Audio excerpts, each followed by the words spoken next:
Hey, what's up, guys?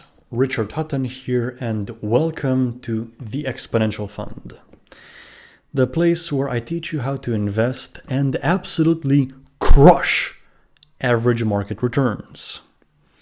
This is the first episode in a series called Mistakes of Buffett, where I outline a bunch of mistakes and areas of improvement that Warren Buffett did to teach the new generation of investors.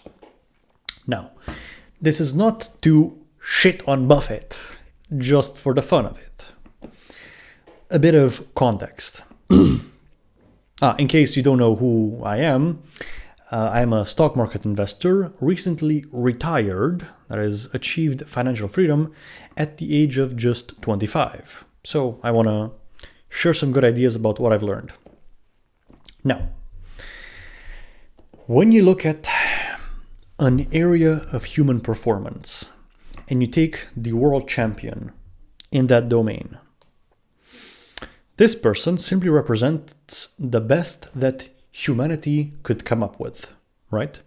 It does not represent the limit of human performance, right? So Warren Buffett is the most successful investor, but that doesn't mean no investor could be more successful than him. Could not be, right?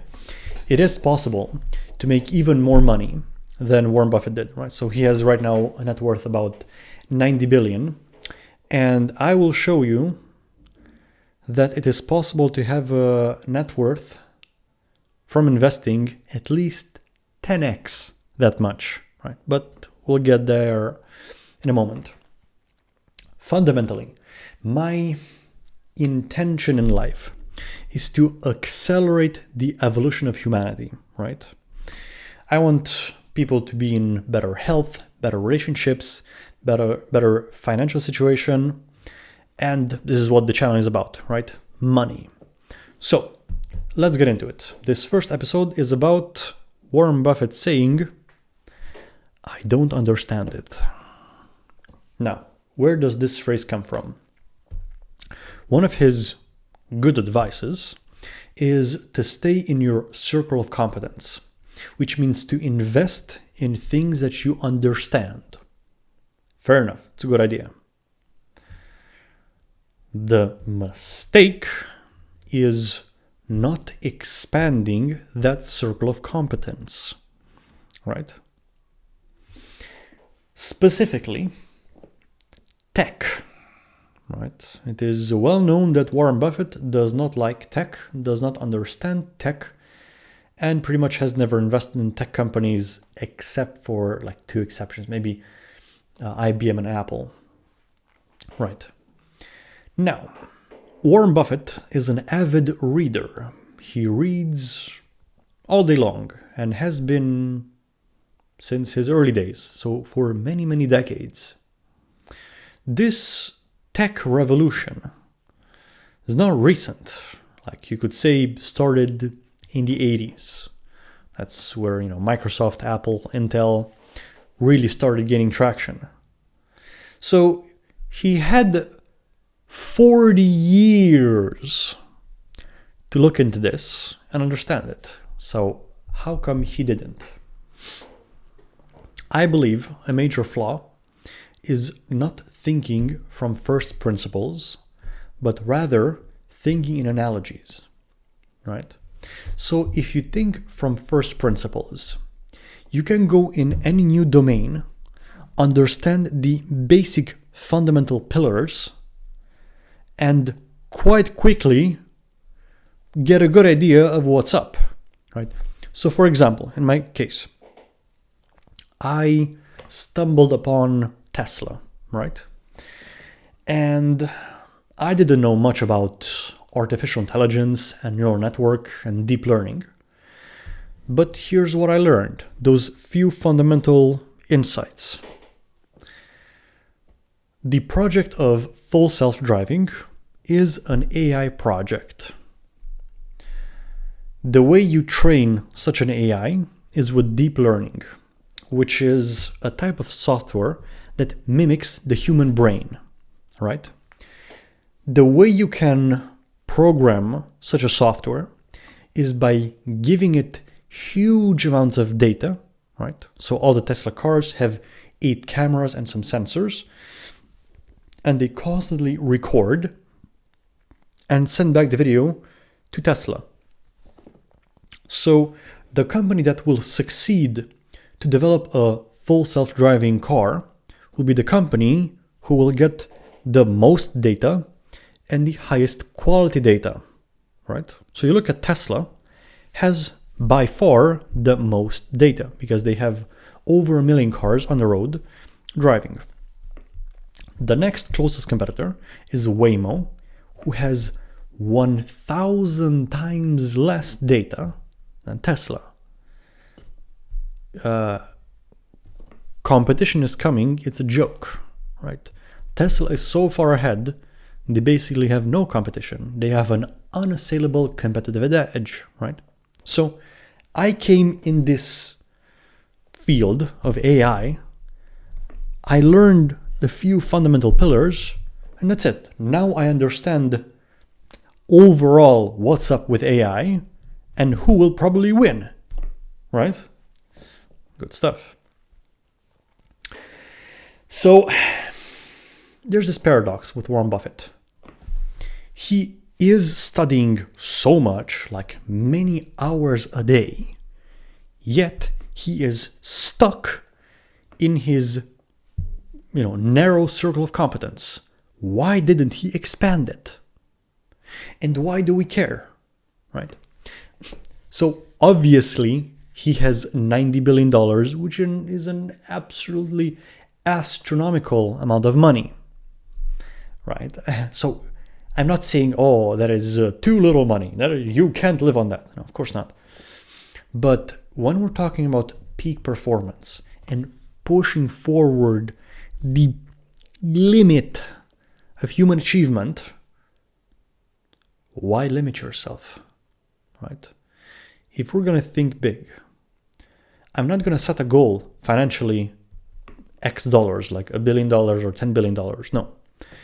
I want to make as much money as it is humanly possible, right?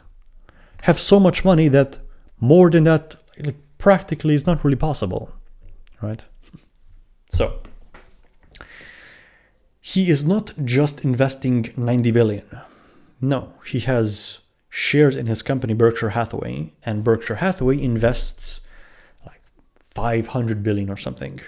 So understandable, like with $500 billion, you kind of plateau, you can't really beat the market anymore. I disagree. I have a strategy, which is called the Exponential Fund, the name of this channel as well. In this strategy, I have 20 companies bought, right? The sum total of the market cap of these 20 companies is $5 trillion plus, right? All these companies are in a rapid growth phase, right?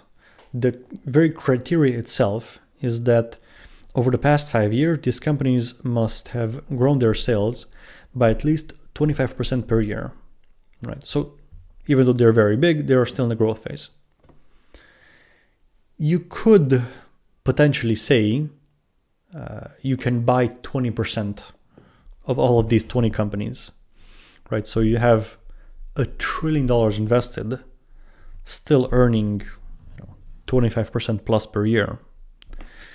Warren Buffett has underperformed the market for the last 10 years. Yikes. Now, let's give him some credit. It is a good idea what he said about moat. So invest in a company with a large competitive edge. Fair enough. Invest in a company that has, good and honest management. Cool. Invest in things that you understand. Cool. but he has a responsibility to shareholders.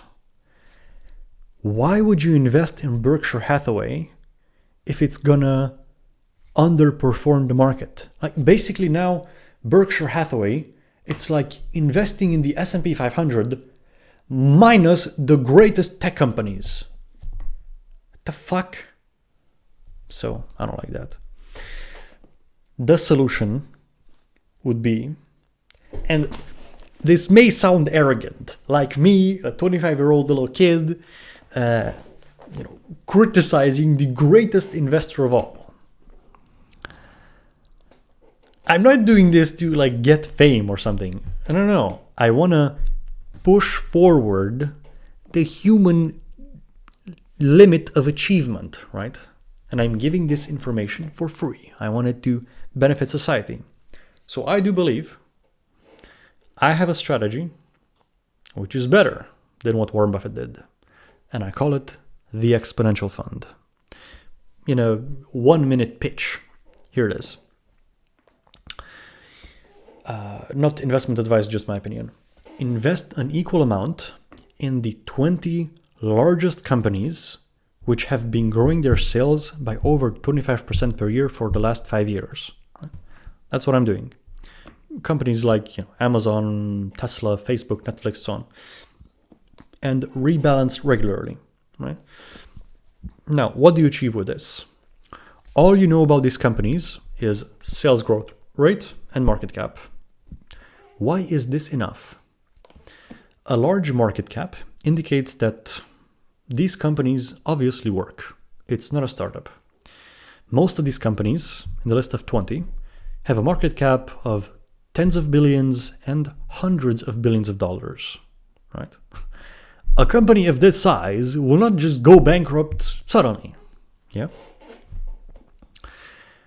So it's low risk, plus diversified, plus I don't use leverage, right? So the only way to lose all my money is for all of these 20 companies to suddenly go bankrupt at the same time, which is extremely unlikely. Low risk, but good returns. A great disruptive company follows an S-curve growth trajectory, right? If you just Google yearly iPhone sales, it'll be a perfect S-curve. At first, it's quite slow starting off, then it's the explosive rapid growth, and eventually the company matures and the sales growth slows down. So these companies are in the middle part, right? Rapid growth. Let's say like the second half of the middle part. They're already big. So with the strategy, you can, arguably make 25% plus per year. I started investing with the strategy 8 months ago, and I'm up 15%, right? Annualized, that would be 22%. Even though for the last few months, all the big tech stocks have suffered a lot because of fucking inflation and bullshit sector rotation. So it's not bad. If you want a detailed explanation, I have made an hour-long video about this. I'll put the link in the description down below. But that's it for today. This is just the first video of the series Mistakes of Buffett. I know how arrogant that sounds, but hey, it's for your entertainment and education. I am Richard Hutton, and take care.